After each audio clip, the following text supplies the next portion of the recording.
Do you think it's wrong to go to bed angry when in a disagreement with a partner? No. I strongly encourage you to pause the argument and go to bed. I think that there is this, like, saying, this old wives' tale, this idea we have a lot of times that, like, never go to bed angry and make sure you solve it before you go to sleep. The problem with that is that as human beings, in these meat sacks that we exist in, at 2, 3 in the morning, when you're tired, you are going to make terrible decisions about that argument. We are best equipped to handle conflicts, particularly messy or complicated or, really triggering conflicts, when we are well rested, well fed, when we have calmed our nervous systems down, when we are feeling connected and centered. That does not usually happen when we keep ourselves awake for the sake of fixing an argument.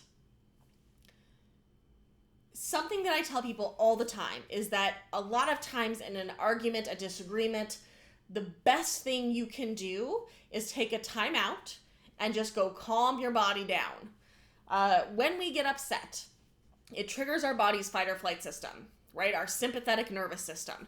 And when our sympathetic nervous system is activated, it shuts down the access to our prefrontal cortex, right? The front part of our brain, the last part that develops, the part that has impulse control, that has logical reasoning, that has future-oriented thought.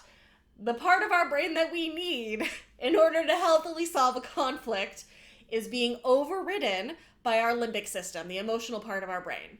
And so the longer we stay up, the less we allow ourselves space to calm down, the more likely it is that we will say or do something we regret, or that we will just try to figure out how to make it stop as quickly as possible and give in, right?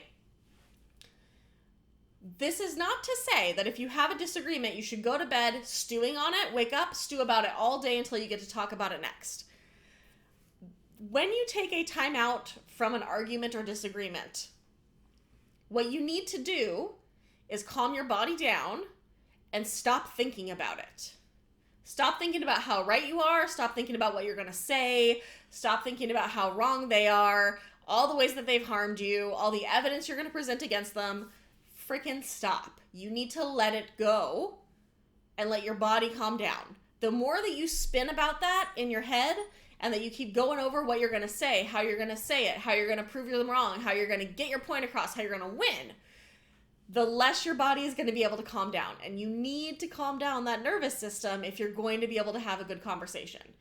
So you need to just focus on something else.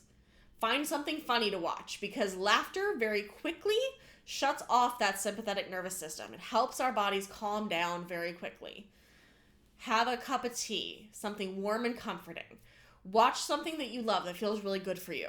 Find something that you can focus on, some knitting, fold some clothes, whatever it is, something that you're going to have to focus on with your brain to get your brain off of that argument and calm your body down. And then get some damn sleep. Sleep. Make sure you are well rested. Don't pick the disagreement up first thing in the morning. Don't wake up and be like, babe, about that argument. No, absolutely not. No. Give it time. Let your body wake up. Let your brain come to full consciousness. Eat some breakfast. And then try it again. Part of what sleeping when you're in the middle of an argument can do for you is give you the ability to calm down, to let it clear your body, and also the ability to come back at it from a different angle.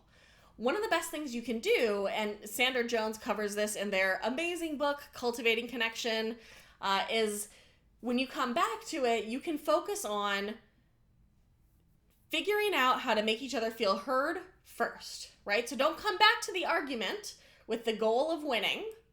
Come back to it with the goal of understanding what it is your partner was trying to say. If your first step is trying to figure out how to understand where your partner was coming from, how to understand their perspective and their point of view, not in a let me see how wrong you are, in a genuine wanting to understand them frame of mind, then you will be so much more able to find a way through that disagreement that ends with both of you feeling good about the solution. The vast majority of arguments and disagreements that we have have a bunch of different ways of ending and solving them that feel good for everybody involved. However, we often become attached to one way of coming out of that disagreement or argument. A lot of times we get really attached to winning, to being right, to being the one who comes out on top, because we live in a culture that enforces a lot of hierarchies, that enforces a lot of competition. Your partner is not your opponent. If your partner is your opponent, you need to break up. Like, if you genuinely feel like your partner is your opponent, and that is what they are to you, you do not need to be in that relationship. That's not a good relationship to be in, because you're supposed to be partners. So, if your partner is on your side, if you are both on team relationship, there is no reason you need to win. There's none. So how instead can you understand where they're coming from? How can you find a space of genuine understanding? And then once both of you feel really well understood, you can look for solutions that will work for both of you.